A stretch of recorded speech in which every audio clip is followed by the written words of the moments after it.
시청자 여러분 안녕하십니까? 4월 25일 굿모닝 YTN 1부 시작합니다. 먼저 주요 뉴스 보고 오겠습니다. 윤석열 대통령이 우리 정상으로는 12년 만에 미국을 국빈 방문했습니다. 우리 시각으로 오늘 새벽 워싱턴 DC에 도착한 윤 대통령은 동포 간담회를 시작으로 내일 한미 정상회담, 모레 미 의회 연설 등 20개가 넘는 공식 일정을 소화합니다. 백악관은 내일 한미 정상회담에서 확장 억제 강화를 위한 추가 방안을 논의할 예정이라고 밝혔습니다. 미 상원은 한미 동맹이 평화의 핵심 요소라며 윤 대통령의 국빈 방문을 환영하는 결의안을 발의했고 하원도 곧 동참할 예정입니다. 군벌 간 무력 분쟁이 격화하고 있는 수단에서 우리 교민 28명이 군용기를 타고 사우디아라비아로 무사히 탈출했습니다. 이 가운데 26명은 대형 수송기를 타고 오늘 오후 서울공항에 도착할 예정입니다. 한국과 미국이 사이버 분야에서는 처음으로 북한 국적자 1명을 동시 제재했습니다. 북한 조선광선은행 소속인 이 남성은 암호화폐를 포함해 수백만 달러의 불법 자금을 세탁하고 북한의 대량 살상 무기 WMD 자금 조달에 관여한 것으로 알려졌습니다. 돈봉투 살포 연루 의혹 속에 귀국한 송영길 전 민주당 대표는 국민과 당원들에게 송구하다면서도 의혹에 대해선 아직 모르는 부분이 많다며 답변을 피했습니다. 검찰은 강내구 한국감사협회장과 윤관석, 이성만 민주당 의원 등 핵심 인물 9명에 대해서 출국 금지 조치를 하고 보강 수사에 주력하고 있습니다. 어젯밤 서울 강서구에 있는 지상 10층짜리 호텔 외벽에서 불이 나 1시간 만에 꺼졌습니다. 다친 사람은 없었지만 투숙객 60여 명이 긴급 대피했습니다.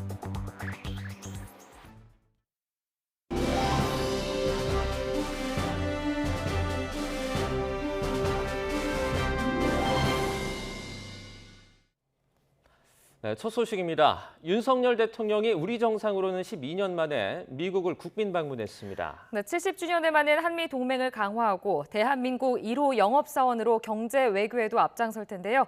현지 취재 기자 연결합니다. 조은지 기자. 네, 미국 워싱턴입니다. 네, 한국 시작으로는 어제 낮에 출발을 했는데 이 비행이 워낙 길었죠? 네, 한국은 이른 새벽이지만 워싱턴은 24일 오후 4시를 앞뒀습니다. 이곳 워싱턴이 한국보다 13시간 느린데요. 윤석열 대통령은 2시간 전쯤 공군 1호기를 타고 워싱턴 DC 인근 앤드루스 공군 기지에 도착했습니다. 서울공항 출발 때와 마찬가지로 하늘색 넥타이 차림으로 부인 김건희 여사와 색을 맞췄습니다. 미군 측에서는 기포드 의전장과 골드버그 주한대사, 또 캠벨 NSC 인도태평양 조정관 등이 영접을 나왔습니다. 윤 대통령은 우리나라 정상으로는 이명박 전 대통령 이후 12년 만이자 바이든 행정부 출범 이후 2번째로 미국을 국빈 방문하게 됐습니다. 최고 예우도 받을 텐데요. 백악관 건너편 국빈이 묵는 영빈관 블레어하우스에서 사흘밤을 머물면서 일정을 소화하고요. 의장대 공식 사열과 공식 환영식, 예포 발사, 국빈 만찬과 고위급 환송식 등이 제공됩니다. 올해가 한미동맹 70주년인 만큼 동맹의 역사적인 의미를 되새기는 동시에 글로벌 포괄적 전략동맹의 내용과 폭이 더 확장될 것으로 우리 대통령실은 기대하고 있습니다. 네, 5박 7일 일정 동안 윤 대통령이 정해진 일정이 20개가 넘는다고요. 네, 미국 워싱턴과 보스턴 딱 두 도시만 찍는데도 일정이 빼곡합니다. 첫날 워싱턴 시내 호텔에서 동포 간담회가 예정되어 있고요. 미국 바이든 대통령과의 만남은 이곳 시각으로 25일 내일 있습니다. 벌써 6번째 만나는 한미 정상은 부부 동반으로 한국전쟁 기념비를 찾은 뒤에 친교의 시간을 가질 예정입니다. 공교롭게도 바이든 대통령이 대선 출마 선언 4주년인 내일 재선할 도전의 뜻을 동영상으로 밝히고 이후 윤 대통령과 동반 일정이 첫 공식 석상이 될 가능성이 커서 이래저래 관심이 쏠릴 것 같습니다. 이곳 시각으로 26일에는 백악관 공식 환영식을 시작으로 한미 정상회담과 기자회견, 국빈 만찬까지 가장 굵직한 일정들이 이어지고요. 27일에는 미국 상하원 의회 합동연설과 국빈 오찬에 이어 미군 수뇌부의 정세 브리핑이 예정돼 있습니다. 이번 윤 대통령의 국빈 방미에는 정부 출범 이후 최대 규모인 122명의 경제사절단도 함께합니다. 있습니다. 삼성전자 이재용, SK 최태원, 현대차 정의선 회장 등 주요 그룹 대표들이 총출동하는데 첨단 기술 동맹 강화를 키워드로 워싱턴과 보스턴에서 다양한 경제 행사를 소화하고 윤 대통령도 1호 영업사원으로 세일즈 외교의 최전선에 설 예정입니다. 지금까지 워싱턴에서 YTN 조은지입니다. 미국 백악관은 윤석열 대통령과 조 바이든 대통령의 정상회담에서 확장 억제 강화를 위한 추가 방안을 논의할 예정이라고 밝혔습니다. 존 커비 백악관 국가안보회의 전략소통조정관은 외신기자클럽 브리핑에서 확장 억제가 회담 의제가 될 것으로 확신한다며 분명히 이에 대해서 기대해도 좋다고 말했습니다. 한국의 우크라이나에 대한 군사적 지원 가능성에 대해서는 한국은 이미 2억 5천만 달러 인도적 지원에 나섰고 우크라이나 침공을 분명하게 규탄하고 있다며 군사적 지원은 한국이 결정할 문제라고 답했습니다. 한국이 우크라이나에 군사적인 지원을 할 경우 북한에 첨단 무기를 제공하겠다는 러시아의 주장에 대해선 한반도에서 비핵화와 긴장 완화가 필요하다며 한반도 안보를 불안정하게 만드는 무기 제공은 누구의 이익도 아니라고 덧붙였습니다. 미 의회 상원에서 윤석열 대통령의 미국 국빈 방문을 환영하는 결의안이 발의된 데 이어 하원도 곧 발의할 예정입니다. 밥 메넨데스 상원 외교위원장이 대표 발의하고 외교위 공화당 간사와 동아태 소위원장 등이 초당적으로 동참한 결의안에는 윤 대통령의 국빈 방문을 환영하고 양국이 이 기회를 안보와 경제, 인적 교류 확대장으로 활용할 것을 촉구하는 내용이 담겼습니다. 또 한미동맹은 평화와 안보, 한반도 번영을 위한 핵심 축이며 인도태평양 평화의 핵심 요소라는 표현도 포함됐습니다. 이와 함께 결의안은 한국의 확장 억제에 대한 미국의 공약을 재확인하고 미국은 확장 억제 요구에 맞춰 태세와 정책을 이어가야 한다며 한국의 쿼드 참여 확대를 승인하고 한반도 평화와 북한 비핵화를 위한 긴밀한 공조를 요청한다고 밝혔습니다. 윤석열 대통령이 국빈 방미 전 인터뷰에서 대일 관계 개선 과정을 언급하면서 100년 전의 역사로 인해 일본이 무조건 무릎을 꿇어야 한다는 인식은 받아들일 수 없다고 말했다고 미 일간 워싱턴 포스트가 보도했습니다. 윤 대통령은 우크라이나 지원 문제와 관련해선 한국과 전쟁 당사국 간의 다양한 관계를 고려하지 않을 수 없다며 다소 신중한 입장을 보였습니다. 조성호 기자의 보도입니다. 미 일간 워싱턴 포스트가 윤석열 대통령의 미국 국빈 방문을 앞두고 인터뷰한 내용을 공개했습니다. 윤 대통령은 90분가량 이어진 인터뷰에서 강제동원 해법을 비롯한 일본에 대한 결정에 대해 상세히 언급했고 한국의 안보 불안이 너무나 긴급한 사안이라 일본과 협력을 미룰 수 없었다고 말했다고 전했습니다. 이어 윤 대통령이 유럽은 지난 100년 동안 수차례 전쟁을 경험하고도 전쟁 당사국끼리 미래를 위해 협력할 방법을 찾았다며 100년 전 일어난 일 때문에 절대 할 수 없는 일이 있다거나 일본이 100년 전 역사 때문에 무릎을 꿇어야 한다는 생각은 받아들일 수 없다고 언급했다고 보도했습니다. 이 문제는 결단이 필요한 사안이고 자신은 최선을 다해 설득했다고 생각한다는 윤 대통령 발언도 전했습니다. 우크라이나 지원 문제도 언급됐습니다. 윤 대통령은 불법 침공을 당한 우크라이나에 대한 다양한 범위의 지원이 적절하다면서도 어떻게 무엇을 지원할지는 한국과 전쟁 당사국 간 다양한 직간접적인 관계를 고려하지 않을 수 없다고 말했습니다. 앞선 외신 인터뷰에서 민간인 공격과 대량 학살 등을 전제로 군사 지원 가능성을 열어둔 것보다는 다소 신중한 입장으로 읽힙니다. 윤 대통령은 이번 국빈 방미에 대해서는 양국 국민이 두 나라의 동맹과 성과에 대한 역사적 중요성을 올바로 인식하도록 하는 기회라고 언급했습니다. 한미동맹이 직면한 다양한 현안도 논의하길 기대한다고 강조했습니다. 이와 관련해 워싱턴 포스트는 인플레이션 감축법과 반도체법이 한국 제조업계에 미칠 영향과 커지는 한국 내 핵 보유 요구 등이 한미 관계에 남아있는 마찰 요인이라고 평가했습니다. 또 윤 대통령이 과거 검사 시절 국정원 선거 개입 사건을 수사하면서 외압에 맞서다 자천되는 등 강골 검사로 주목받아 대권까지 올랐다고 소개했습니다. 이번 인터뷰는 윤 대통령이 공군 1호기에 올라 미국으로 떠난 뒤에 공개됐습니다. 민주당은 윤 대통령의 일본 관련 발언에 당황스럽고 참담하다는 반응을 내놨습니다. 이재명 대표는 수십 년간 일본으로부터 침략당했고 고통받은 대한민국 대통령으로 결코 해서는 안 되는 발언이라며 대통령의 역사인식이 어떠한지 생각해보게 된다고 비판했습니다. 그러자 국민의힘은 영어로 번역되는 과정에서 있을 수 있는 오역이라고 반박했습니다. 유상범 수석대변인은 윤 대통령이 주어를 생략한 채 해당 문장을 사용했고 무릎 꿇으라는 것을 일본이 받아들일 수 없다고 해석하는 게 상식적이라며 민주당이 실제 발언은 확인하지도 않고 반일 감정을 자극하고 나섰다고 질타했습니다.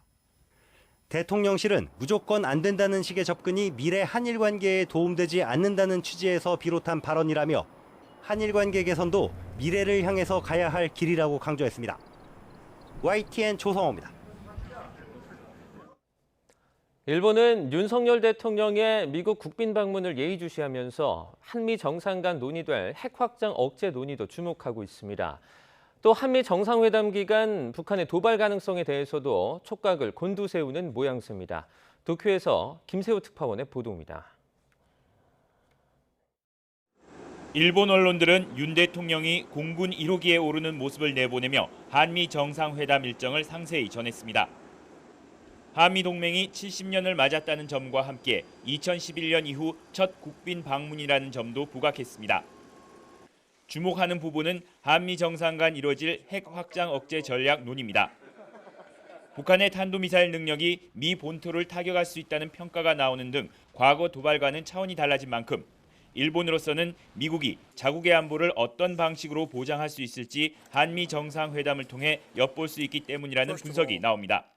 ソウルや東京を守ってくれるのかという心配がやっぱり日本にもあるんですね。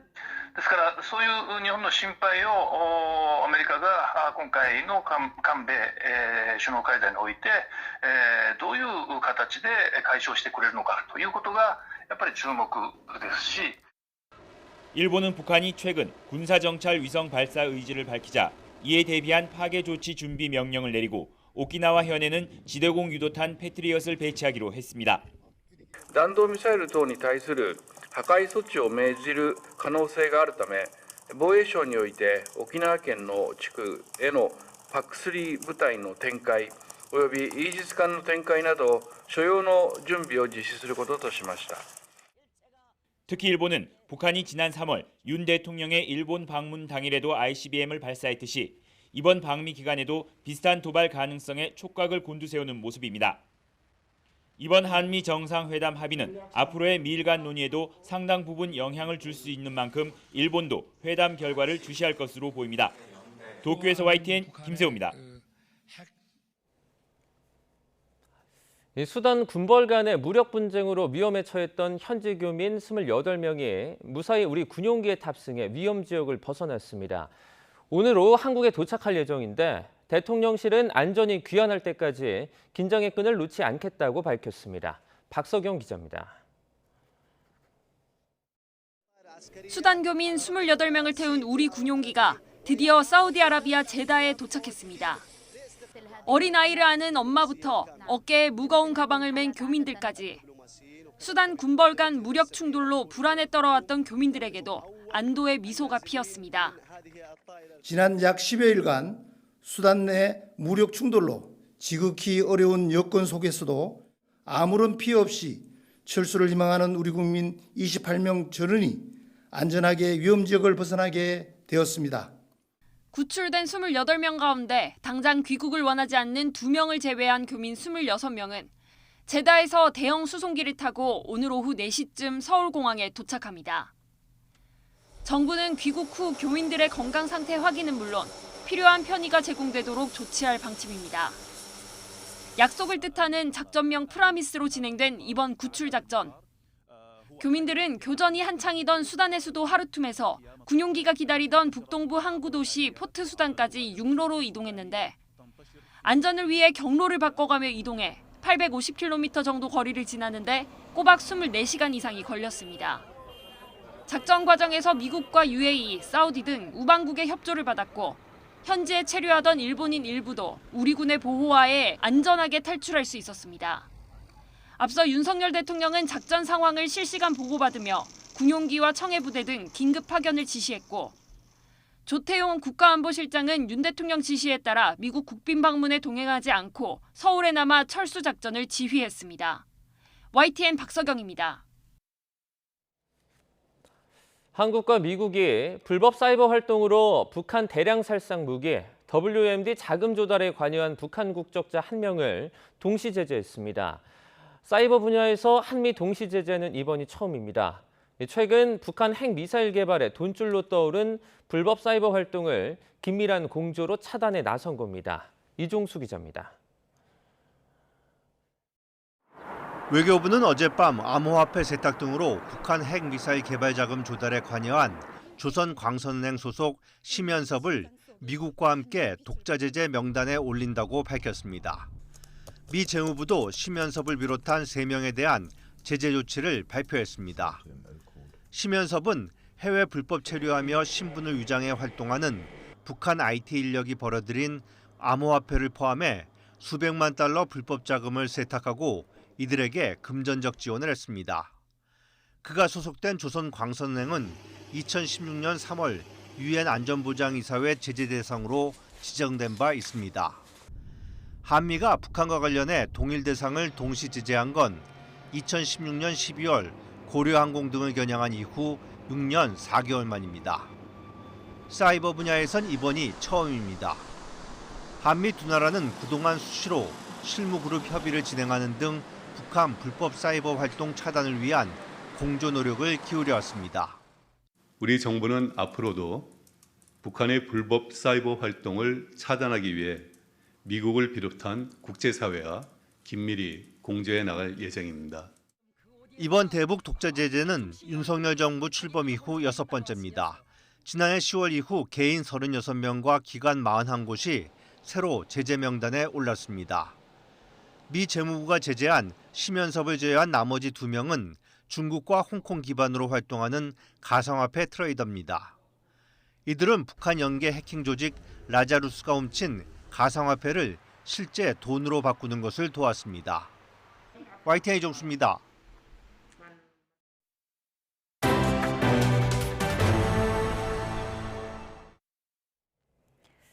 재작년 전당대회 당시 돈봉투 살포 의혹의 핵심 인물 송영길 전 대표가 어제 오후 파리에서 귀국했습니다. 송 전 대표는 국민과 당원들에게 송구스럽다고 사과한 뒤 모르는 사안이 많지만 돈봉투 의혹에 대해선 책임 있게 해결하는 데 앞장서겠다고 밝혔습니다. 손유정 기자입니다. 앞서 파리에서 기자회견을 열고 돈봉투 의혹에 대한 정치적 책임을 지겠다고 했던 송영길 전 대표가 기자회견 이틀 뒤 한국에 도착했습니다. 입국장을 빠져나온 송 전 대표는 취재진을 만나 국민과 당원에게 송구스럽다고 사과했습니다. 이런 일이 발생해서 국민 여러분과 당원 동지 여러분께 신뢰를 되찾으러서 대단히 송구스럽다는 말씀을. 돈봉투 의혹에 대해선 아직 모르는 부분이 많다며 구체적인 답변을 피했습니다. 다만 본인으로 인해 발생한 문제이기 때문에 책임 있게 해결하는 데 앞장서겠다며 언제라도 검찰 소환에 적극 응하겠다고 정면 돌파 의지를 드러냈습니다. 상황을 좀 파악하겠습니다. 제가 모르는 사람들이 많기 때문에 책임 있게 문제를 해결하는 데 앞장서겠습니다. 저 송영길은 어떤 일이 당하더라도 절대 회피하지 않고 도망가지 않습니다. 하지만 당내 정계 은퇴 요구 등에 대한 질문에 대해선 별다른 답을 하지 않은 채 공항을 빠져나가 서울 송파구 자택으로 향했습니다. 앞서 송 전 대표는 같은 한국행 비행기에 동승한 YTN 취재진에게 인천에 오니 감회가 새롭고 가족부터 보고 싶다고 토로했습니다. 공개 일정에 대해서는 상황을 봐야 한다며 말을 아꼈는데 이재명 대표와의 만남에 대해선 탈당한 상태라며 부정적인 반응을 나타냈습니다. 이재명 대표랑 만나시는지도 관심들이 굉장히 많은데 저도 탈당을 했잖아요. 현재로선 민주당 지도부도 곧바로 송 전 대표와 만나는 것이 부담스럽다는 기류가 강하지만 사태 파악을 위해 양측이 접촉할 가능성도 배제할 수 없다는 관측이 나옵니다. 국민의힘은 송 전 대표 귀국에 민주주의에 꽂힌 선거를 진흙탕으로 만들고도 국민을 기만하고 반성하지 않는다며 진솔한 반성과 제대로 된 수사 협조를 촉구했습니다. 돈봉투 전당대회 범죄 의혹의 핵심 당사자를 무력이 없는 청빈 정치인으로 둔갑시키는 뻔뻔함은 86 운동권의 단일 대우가 우리 정치를 얼마나 썩고 피폐하게 만들었는지를. 송영길 전 대표 귀국으로 돈봉투 의혹의 실체가 규명될 수 있을지 주목되는 가운데 송 전 대표의 추가 입장 표명 등에 대한 관심이 커지고 있습니다. YTN 손유정입니다. 검찰은 송영길 민주당 전 대표의 조기 귀국과는 무관하게 기존 시간표대로 수사를 이어간다는 방침입니다. 핵심 피의자들에 대해선 출국 금지 조치를 내리고 신병 확보가 불발된 핵심 인물 강래구 한국감사협회장에 대한 보강 수사에 주력하고 있습니다. 김혜린 기자입니다. 송영길 전 대표는 인천공항에 도착하자마자 소속한 검찰 소환 조사를 거듭 요구했습니다. 검찰은 주위 사람들을 불러서 주변을 돌기보다는 오늘이라도 저를 소환하면 적극 응하겠다는 말씀을 드리겠습니다. 그러나 송 전 대표가 검찰 포토라인에 서기까진 적지 않은 시간이 걸릴 전망입니다. 검찰은 송 전 대표의 조기 귀국과 관계없이 기존 일정대로 수사를 이어갈 거란 입장을 거듭 확인했습니다. 돈봉투 의혹 사건의 최종 종착지이자 최대 수혜자로 지목된 송 전 대표를 수사 대상에 올리기에 앞서 공여자와 수수자를 좁혀나가는 게 우선이란 얘기입니다. 검찰에선 당장 송 전 대표를 불러 조사한다고 해도 얻을 게 없다는 말까지 나왔습니다. 애초 계획한 시간표대로 수사를 이어갈 거란 뜻인데 검찰로선 신병 확보에 실패한 핵심 인물 강래구 한국감사협회장에 대한 보강 수사가 급선무입니다. 일단 검찰은 강 회장뿐만 아니라 윤관석, 이성만 민주당 의원 등 앞서 압수수색 영장에 피의자로 적시된 9명을 출국 금지 조치한 것으로 알려졌습니다. 또 강 회장과 공범들의 말맞추기 결과 증거인멸까지 발생했는데도 구속영장이 기각됐다며 강 회장에 대한 구속영장 재청구 방침을 사실상 공언했습니다. 검찰 관계자는 이정근 전 사무부총장 휴대전화에서 확보한 녹취 파일의 내용이 탄탄한 데다가 관련 진술을 상당 부분 확보했다며 돈봉투 혐의 입증 자체에는 문제가 없다는 취지로 설명했습니다. 강 회장에 대한 2차 신병 확보 시도는 결국 증거인멸 우려를 얼마나 구체화하는지가 관건이 될 전망입니다. 검찰은 압수수색 전후로 강 회장으로부터 연락을 받은 것으로 알려진 스폰서 김모 씨 등 관계자들에 대한 조사를 거쳐 조만간 다시 신병 확보에 나설 계획입니다. 송 전 대표는 귀국 당일 돈봉투 의혹과 관련해 검찰에 고발당했습니다. 다만 검찰은 현직 의원들로 수사 범위를 확대한 뒤에나 책임 범위를 특정하겠다는 계획이라 검찰 수사가 송 전 대표까지 닿기는 시일이 걸릴 것으로 보입니다. YTN 김혜린입니다. 정부와 여당이 전세 사기 피해자들이 살던 집을 경매로 사들일 때 관련 세금을 감면해주는 방안을 검토하고 있습니다. 경매 시 우선 매수권을 부여하는 피해 구제 특별법 제정 방침에 이어 후속 조치를 내놓은 건데 피해자의 전세 보증금을 보전해주는 게 우선이라는 야당과 입장 차이를 좁히지 못하고 있습니다. 황윤태 기자의 보도입니다. 세입자가 먼저 경매 낙찰가로 살던 집을 구매할 수 있는 우선 매수권을 포함한 전세 사기 대책 특별법을 추진하기로 한 국민의힘과 정부가 하루 만에 추가 대책을 내놨습니다. 특별법 추진을 발표하면서 관련 세금을 면제해주겠다는 방침을 구체화한 겁니다. 피해 주택을 경매로 사들일 경우 주택 가격의 1에서 3%에 해당하는 취득세를 절반에서 최대 전액까지 면제해주는 방안을 검토하기로 했습니다. 특별법을 통해서 피해 임차인의 주거권을 보장하겠습니다. 임차주택을 낙찰받을 때 관련 세금을 감면하고 주택 취득 이후 부과되는 재산세 역시 피해자 지원 차원에서 면제해주는 방안도 거론됩니다. 다만 취득세처럼 일회성이 아니라 매년 부과되는 세금이란 점에서 일정 기간만 감면해주는 방안이 유력하게 거론되는 것으로 알려졌습니다. 여당 핵심 관계자는 YTN과 통화에서 지방세인 취득세와 재산세 감면 등을 위한 지방세 특례 제한법 개정을 준비하고 있다며 피해구제 특별법과는 별개로 추진될 것이라고 설명했습니다.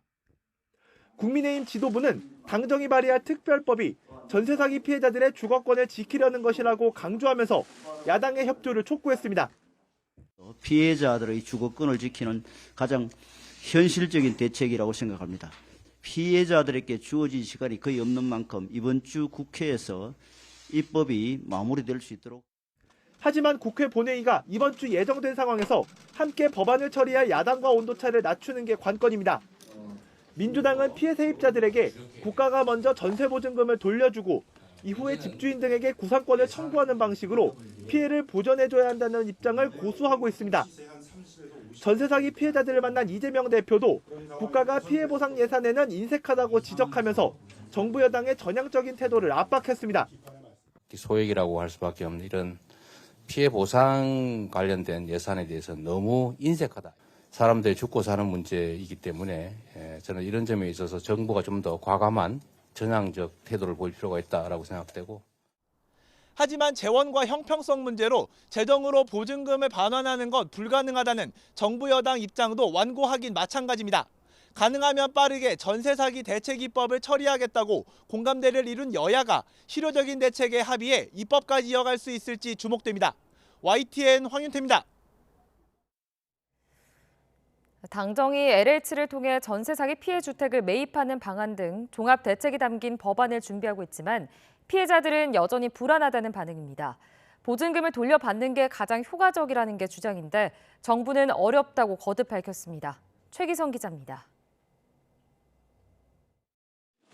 원희룡 국토교통부 장관과 인천 미추홀구 전세 사기 피해자가 만났습니다.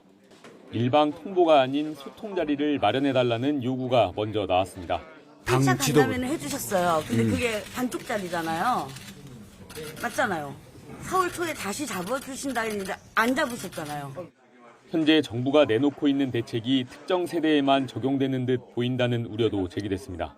20대 피해자는 더 중하고 80대 피해자는 덜 중하고 그렇지 않잖아요. 이게 누구는 해주고 누구는 안 해준다더라. 이러니까 피해자들 간에도 지금 굉장히 혼란스럽고 분리가 되고 막 이런 상황이거든요. 인천시가 전세 사기는 사회적 재난에 해당하지 않는다고 규정한 부분에 대한 비판도 나왔습니다. 분명히 나와 있어요. 사회적 재난에. 근데 왜 이거를 포괄적으로 이거를 안 하시는지. 피해 채무 탕감을 검토해달라는 인천시 요청에 물론 국가에서는 저리로 해주겠지만 그건 임시 정책이고 정말 탕감할 수 있는 개인위생 등의 원희룡 장관은 사기 피해 금액을 국가가 돌려줄 순 없다고 답했습니다. 전반적인 사기 범죄에 대해서 그럼 앞으로는 이게 결국 사기가 돼도 결국 국가가 떠안을 거다라는 그러한 선례를 우리 대한민국이 남길 수는 없는 거 아닌가. 경기도는 전세 피해 지원센터를 개소한 지 3주 정도 됐지만 아직 피해 규모도 집계하지 못하고 있습니다. 기자님 말씀하신 사항에 대해서 필요성은 공감하거든요. 아직까지 취합하거나 그럴 수 있는 여력이 아직은 못 됐어요. 그 부분은 저희도 데이터 관리를 해서 추가로 좀 보강을 해놓던지 좀 자료 축적을 해야 되겠네요. 당정은 이르면 이번 주에 피해자에게 우선 매수권을 부여하는 방안 등이 담긴 특별법을 발의합니다. YTN 최기성입니다. 대구에서 경찰 간부가 음주운전을 하다가 시민 신고로 적발됐습니다. 음주운전을 단속해야 할 경찰관이 오히려 술에 취해 운전을 하고 결국 시민의 신고로 붙잡힌 기막힌 상황이 벌어졌습니다. 김근우 기자가 취재했습니다. 새벽 4시쯤 경찰차가 갓길에 선 승용차 앞을 가로막습니다. 뒤이어 도착한 다른 경찰차가 주변을 둘러싸더니 운전자의 신원을 확인합니다. 운전자는 알고 보니 현직 경찰 간부 A경정이었고 혈중 알코올 농도는 면허 정지 수준이었습니다. A경정은 이곳에서 경찰에 적발되기 전까지 무려 1.2km를 술에 취한 상태로 운전했습니다. A경정을 신고한 사람은 다름 아닌 근처를 지나던 시민이었습니다. 비틀거리는 차를 보고 음주운전을 의심해 경찰에 신고한 겁니다. 시민은 경찰이 올 때까지 A경정의 차를 뒤쫓았고 도착한 경찰관에게 직접 상황을 설명했습니다. 경찰은 A경정을 직위 해제하고 수사 결과가 나오는 대로 징계 절차에도 착수할 계획입니다. 경기도 광주에서는 이미 음주운전으로 면허가 취소된 경찰관이 다시 술을 마시고 운전대를 잡았다가 역시 시민 신고로 적발됐습니다. 잇따르는 음주 사망 사고로 사회적 경각심이 높아진 상황에서 이를 단속하는 경찰 조직의 기강마저 무너지고 있다는 우려의 목소리가 나오고 있습니다. YTN 김근우입니다. 최근 배승하 양 사건 등으로 음주운전에 대한 여론의 비판이 거세지고 있습니다. 그런데 정작 상습 음주운전자들은 형량을 낮추는 데 급급한 모습을 보여 눈살을 찌푸리게 합니다. 강민경 기자가 보도합니다. 회원수가 7만 명인 인터넷 카페에 올라온 글입니다. 자신을 음주운전 사진, 즉 4번 처벌받았다고 소개하면서 음주운전으로 또 적발됐는데 어머니 암 진단서를 제출하면 효과가 있을지 물어봅니다. 게시글 아래에는 할 수 있다, 힘내라는 응원 댓글이 줄줄이 달립니다. 음주운전을 거듭해 저지르고도 반성을 모르는 모습입니다. 재판으로 넘어갔을 때 형량을 줄이는 걸 돕는 전문 업체들도 여러 곳입니다. 한 업체에 연락해봤더니 50만 원을 내면 반성문부터 온라인 교육 수료증까지 모든 서류를 준비해주겠다고 제안합니다. 생활비 이런 부분들이라든지 좀 그런 부분들을 좀 이렇게 써서 보내주시면 저희가 그 부분으로 해서 반성문을 좀 써드리고 수료증은 바로 오늘 안에 다 이제 발급이 되고요. 상담사 의견서까지 이분은 정말 교육을 잘 들었다라는 또 의견서가 나가요. 구형량을 낮출 요령이라며 음주운전 근절 1인 캠페인을 해보라고 가르쳐주기도 합니다.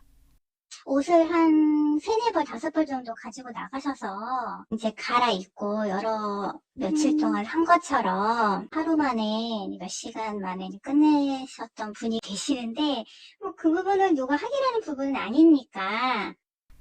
가벼운 처벌을 받을 방법을 이처럼 손쉽게 알아낼 수 있는 데다 음주운전에 유독 관대한 사법부의 오랜 관행까지 겹치며 상습 음주운전이 양산된다는 비판이 나옵니다. 실제로 음주운전 재범률은 상당히 높아서 최근 3년 동안 적발된 음주운전자의 절반에 가까운 16만 2천여 명이 2번 이상 적발된 이른바 상습범이었습니다. 의미 없는 여러 횟수의 반성문 제출, 피해자에 대한 사과 없는 반성문 제출 이런 것들은 법원에서도 조금 더 면밀하게 봐야 될 것 같아요. 음주운전은 자신뿐만 아니라 다른 사람의 생명까지 위협하는 만큼 엄연한 중범죄입니다. 무고한 피해자가 더 나오기 전에 술을 조금이라도 마시면 운전대를 잡을 수 없도록 하는 근본적인 대책을 세워야 하는 이유입니다. YTN 강민경입니다. 밤사이 서울 강서구에 있는 호텔에서 불이 났습니다. 다친 사람은 없었지만 투숙객 60여 명이 급히 대피했습니다. 황보혜경 기자가 보도합니다. 건물과 건물 사이에서 마치 붉은 띠처럼 불길이 타오릅니다. 등에 공기통을 맨 소방대원이 좁은 공간을 비집고 진입을 시도합니다. 서울 화곡동 지상 10층짜리 호텔 외벽에서 불이 난 건 어젯밤 11시쯤.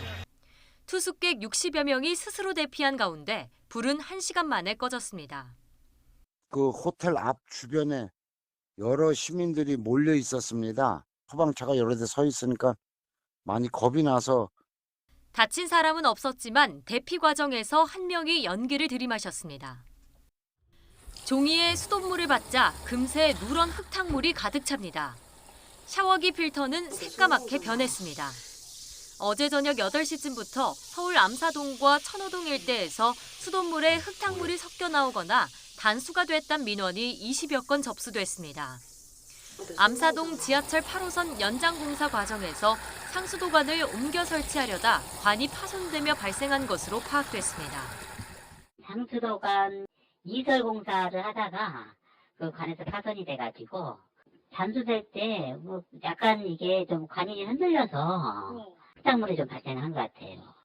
다른 상수도관을 통해 다시 깨끗한 수돗물을 공급하기까지 주민들이 2시간가량 불편을 겪었습니다. 샌드위치 패널로 된 공장 벽이 바닥에 널브러져 있습니다. 벽이 뜯겨나간 공장은 안이 훤히 들여다보입니다. 어제 오후 5시 20분쯤 전북 군산시 오식도동에 있는 금속제조 공장에서 화학물질 폭발 사고가 났습니다. 이 사고로 공장에서 일하던 40대 직원이 2도 화상과 골절상을 입어 병원으로 옮겨졌습니다. YTN 황보혜경입니다.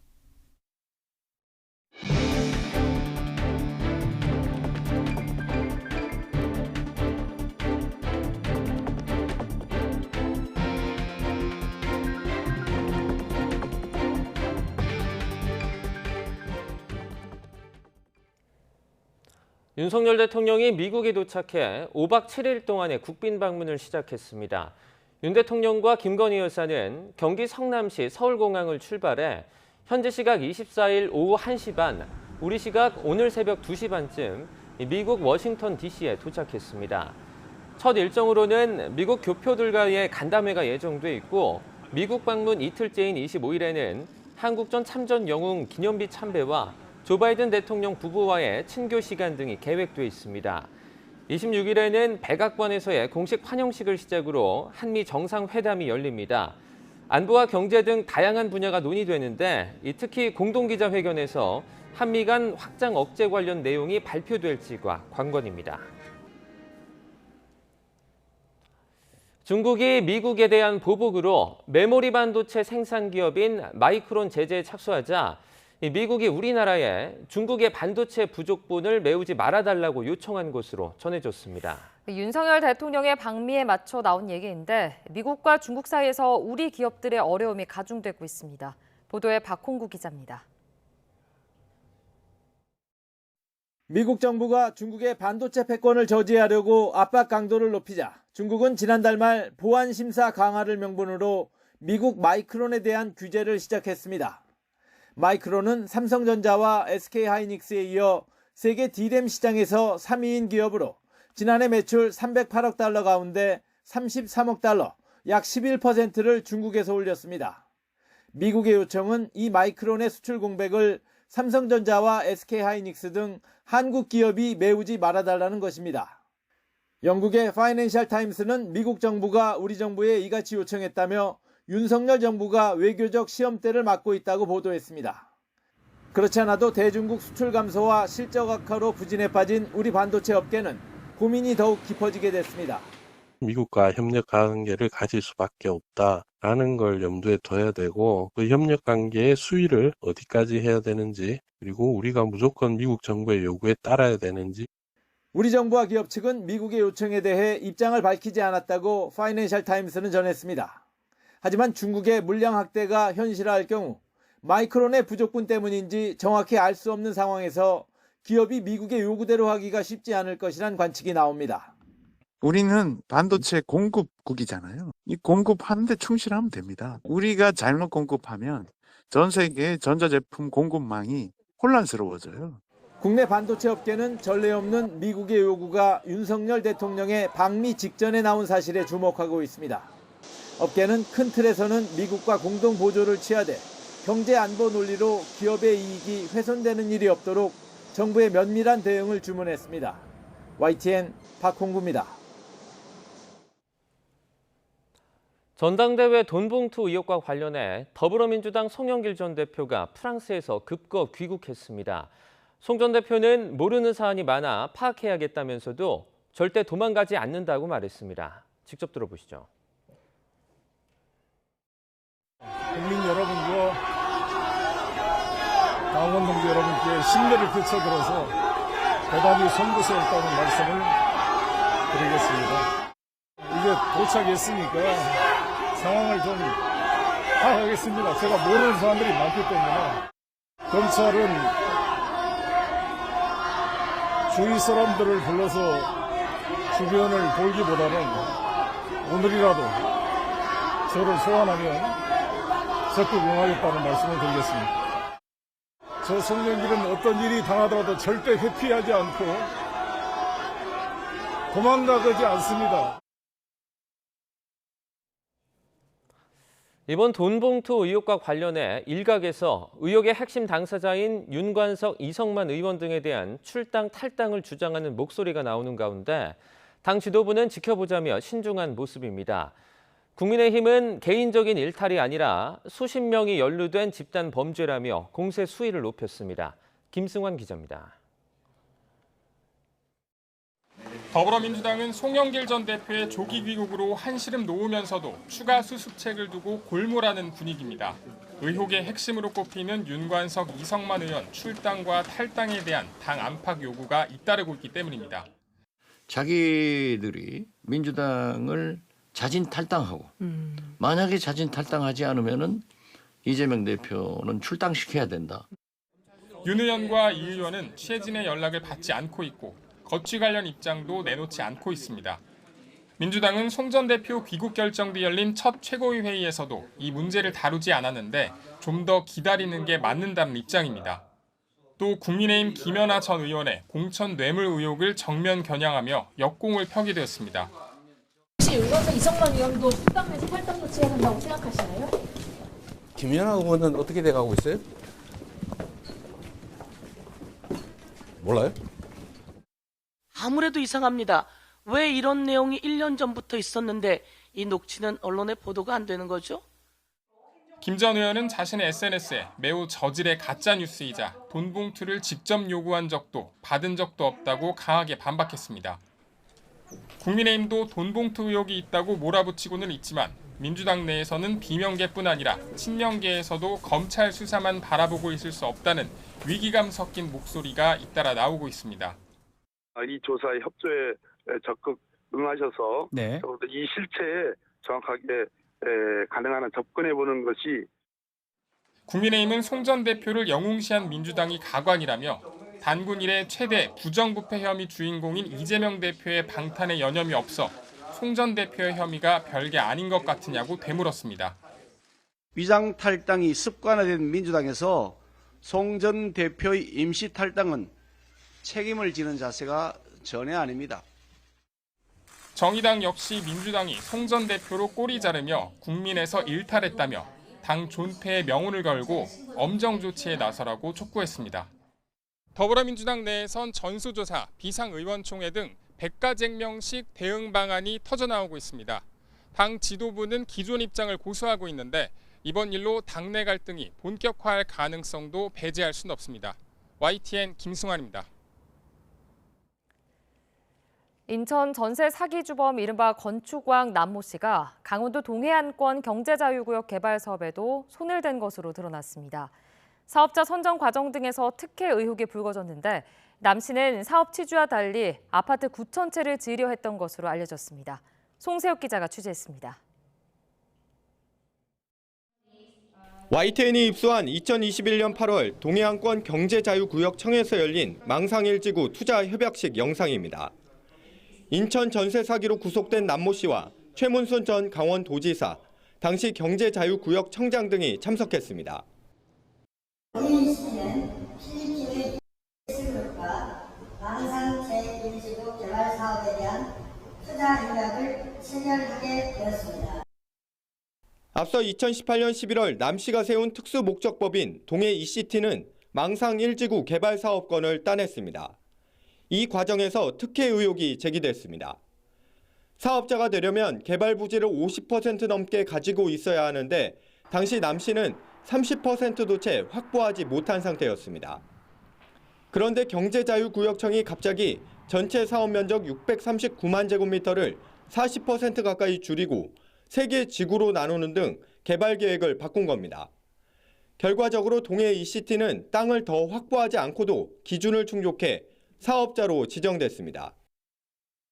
동해시 망상 1지구 사업 부지입니다. 사업자가 지정된 지 4년이 넘었지만 첫 삽도 뜨지 못한 채 그대로 방치돼 있습니다.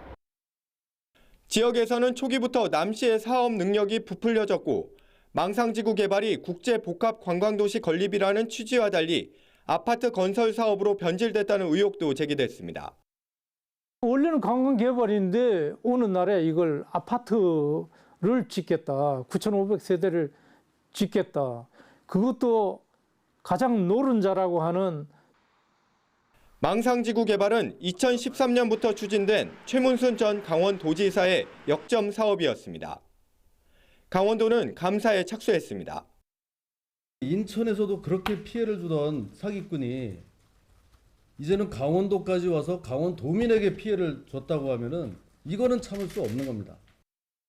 최문순 전 지사는 망상 개발 사업은 인천 전세 사기 사건과 무관하다며 관련법이 정하는 절차에 따라 진행됐다고 밝혔습니다. 동해 ECT 측 역시 어떤 특혜도 없었으며 오는 12월 말까지 사업 부지의 경매를 유예시킨 뒤 지분 매각 절차를 거쳐 인천 임차인 보증금을 반환할 계획이라고 말했습니다. YTN 송세혁입니다. 380억 원대 전세 보증금을 가로챈 혐의를 받는 이른바 건축왕 남모 씨가 구속 전까지 피해자들을 만나 협박성 회유를 한 것으로 드러났습니다. 인천 미추홀구 전세사기 대책위원회는 건축업자 남모 씨가 대책위 관계자를 만나 대책위 제안 가이드라인이라는 문건을 전달했다며 이같이 밝혔습니다. 해당 문건에는 임대인 남 씨가 구속되면 임차인 보증금 해결은 불가능하고 상황은 최악으로 치달을 것이라는 내용이 담겼습니다. 또 대출금과 전세 보증금을 제외해도 1,000억 원이 넘는 잉여 자산이 있다며 일반적인 전세 사기와는 다르다는 점을 내세우는 내용도 포함됐습니다. 여행을 갔다 왔는데 주차장에 세워둔 자신의 외제차가 사라졌다는 황당한 제보가 YTN에 들어왔습니다. 차를 훔쳐간 사람은 같은 건물에 사는 이웃 주민이었는데 차량은 이미 수출업자에게 넘어간 상태였습니다. 안동준 기자가 취재했습니다. 검은 모자와 마스크를 쓴 채 오피스텔 주차장에 들어온 남성. 주차된 외제차 쪽으로 다가가선 자연스럽게 운전석 문을 열고 차에 올라탑니다. 이내 시동이 걸린 듯 후미등에 불이 들어오고 차량은 그대로 주차장을 빠져나갑니다. 지난 19일 여행을 마치고 돌아온 A씨는 주차장에 세워뒀던 차가 없어진 걸 발견하고 깜짝 놀랐습니다.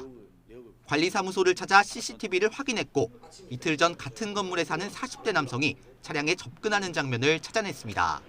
제가 마침 키를 놔두고 차에 키를 놔두고 왔어요. 어차피 집이니까 차를 안심하고 놔두놓고 갔는데 19일 날 다시 돌아와 보니 차가 없던 거예요. A씨가 직접 이웃을 찾아갔더니 남성은 차가 며칠째 그대로 서 있어서 호기심에 접근했는데 차문도 열리길래 다른 마음을 먹게 됐다고 털어놨습니다. 빚을 갚기 위해 브로커를 거쳐 차를 팔아넘겨서 1,200만 원도 챙겼다는 겁니다. 업자가 보낸 탁송기사가 차를 가져가는 모습 역시 주차장 CCTV에 고스란히 담겼습니다. 차주 A씨는 업자에게도 전화해봤는데 업자는 GPS 제거 작업까지 마쳤다면서 차를 돌려받고 싶으면 2천만 원을 달라고 되레 요구하고는 이후엔 연락을 끊었습니다. 당황스럽죠. 그냥 이게 지금 이 대한민국 21세기에 이런 일이 일어난다는 자체가 그냥 말도 안 되는 거죠. 아직까지는 저는 안 믿겨요. 차를 가져갔다는 게. 경찰은 CCTV 등을 토대로 용의자를 특정한 뒤 직접 불러 범행 동기를 캐물었습니다. 또 브로커와 업자가 도난 차량인 것을 알면서도 차를 샀을 가능성도 염두에 두고 수사를 이어가고 있습니다. YTN 안동준입니다. 네, 미리 보는 오늘입니다. 파업 노동자에게 기업의 과도한 손해배상 청구를 제한하는 노란봉투법이 오늘 환노의 논의를 거쳐 국회 본회의에 직회부될지 관심이 쏠립니다. 민주당 소속 의원들은 국회 법사위에 계류된 지 60일이 지난 이 노란봉투법이 오늘 본회의에 직회부돼야 한다고 주장하고 있습니다. 다만 여당은 해당 법안이 파업조장법이라고 맞서며 대통령의 법안 거부권까지 요청하겠다는 입장이라 직회부 추진 시 충돌은 불가피할 전망입니다. 국회 행정안전위원회는 오늘 전체 회의를 열고 주택이 경매에 넘어가더라도 집주인이 내야 하는 지방세보다 전세 보증금을 먼저 돌려주는 내용의 법률 개정안을 다룹니다. 이 개정안에는 확정일자를 갖춘 경우 임대 보증금을 체납된 지방세보다 먼저 돌려주는 방법으로 전세 사기 피해를 구제할 수 있도록 하는 내용이 담겼습니다. 수원지방법원 안산지원은 오늘 오전 경기도 안산 일대에서 깡통 전세 사기를 벌여 70억 원대 보증금을 가로챈 혐의로 기소된 40대 남성 A씨 등 3명에 대한 1심 선고를 내립니다. 이들은 지난 2020년 4월부터 재작년 2월까지 매매 가격보다 높게 보증금을 매겨 빌라나 오피스텔 임대차 계약을 체결하는 수법으로 20여 명에서 70억 원을 가로챈 혐의를 받습니다. 현대차가 오늘 오후 2시 올해 1분기 경영 실적을 공개합니다. 증권가에서는 자동차 판매량과 수출 증대로 현대차의 올해 1분기 영업이익이 2조 9천억 원대, 분기 기준 역대 최대 실적을 낼 것으로 추정하고 있습니다. 지금까지 미리 보는 오늘이었습니다.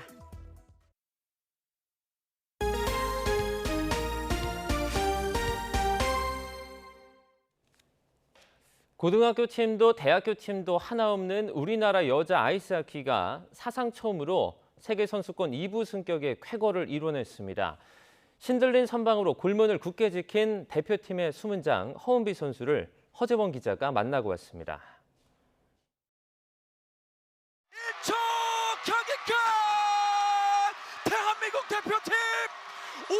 찬승으로 디비전 1A 승격! 사상 첫 2부 승격을 이뤄낸 순간 모든 걸 빙판에 쏟아부은 우리 선수들은 볼리 허은비를 둘러싸고 기쁨을 나눴습니다. 5경기 125개의 상대 슈팅 중 119개를 막아낸 철벽 수비. 우승의 분수령이었던 이탈리아, 폴란드와의 첫 2경기에서는 75개의 슈팅 중 단 한 골만 허용하며 99%에 가까운 선방률을 기록했습니다. 저를 이렇게 세워줄 수 있는 팀하고 하키를 한다는 것 자체가 행복했고 또 눈물 날 것 같아요. 죄송해요. 사실 이번 대회가 마냥 쉬웠던 것만은 아니었거든요. 많은 부상들도 있었고 많은 어려움도 있었고 고등학교와 대학교 팀 하나 없는 불모지에서 대표팀은 하나로 뭉쳐 기적을 일궈냈습니다. 모든 선수들이 그냥 하키가 좋고 팀이 하나가 됐을 때 나오는 그 경기력에 반해서 다 준비를 한 것 같아요. 어린 시절부터 하키와 사랑에 빠져 미국 유학까지 감행한 허은비. 언제나 응원을 아끼지 않았던 부모님, 그리고 함께 아이스하키 선수로 뛰는 1살 아래 남동생을 생각하며 힘을 냈습니다. 부모님은 항상 무조건적인 사랑을 주시기 때문에 항상 감사하다고 말씀드리고 싶지만 동생 응원이 제일 힘나고 동기부여도 되고 오빠 같은 동생이라. 허은비와 우리 대표팀 선수들의 눈은 이미 내년 4월에 열릴 세계선수권 디비전 1A 대회를 향해 있습니다. 중요한 건 꺾이지 않는 마음. 저희가 할 수 있는 모든 거를 바쳐서 준비를 한다면 2부 리그로 올라가서도 경기력이 잘 나와줄 것 같습니다. 대한민국 여자 아이스하키 화이팅! YTN 허정원입니다. 따뜻한 봄 기운이 가득했던 어제와 달리 오늘은 전국 곳곳에 봄비가 내리며 날이 다소 쌀쌀하겠습니다. 현재 서울 기온은 10.5도로 어제보다 2도가량 낮고요. 낮 기온은 14도 선까지 오른 데 그치면서 어제보다 7도나 낮아 기온 변화가 크겠습니다. 오늘 출근길에는 따뜻한 겉옷과 우산 꼭 챙겨주시기 바랍니다. 현재 비구름은 제주도와 남부 곳곳으로 영향을 주면서 산발적인 비가 내리고 있습니다. 이 비는 오전에 전국 대부분 지역으로 확대하겠고요. 늦은 오후에 서쪽 지역부터 그치기 시작하겠습니다. 오늘 경남 해안과 제주도에는 최고 30mm, 그밖에 충청 이남과 강원 남부에는 5에서 10mm의 비가 예상되고요. 서울 등 수도권 지역은 1mm로 양이 무척 적겠습니다. 따라서 중부지방은 대기의 건조함이 완전히 해소되지 못하겠습니다. 건조특보가 계속될 가능성이 큰 만큼 화재 예방에 신경 써주시기 바랍니다. 현재 기온 살펴보면 서울은 10.5도, 대구는 7.9도 등 어제보다 1에서 5도가량 낮습니다. 낮 기온은 대부분 15도를 밑돌면서 쌀쌀하겠는데요. 서울 14도, 대전 12도, 광주와 부산은 13도로 어제보다 3에서 7도나 낮겠습니다. 내일도 아침부터 낮 사이 중부와 전북 지방에 약한 비가 살짝 내리겠고요. 모레부터는 맑고 따뜻한 봄 날씨를 되찾겠습니다. 날씨였습니다. 굿모닝 YTN 1부는 여기까지입니다. 네, 잠시 후 2부가 이어집니다. 시청해주신 여러분 고맙습니다.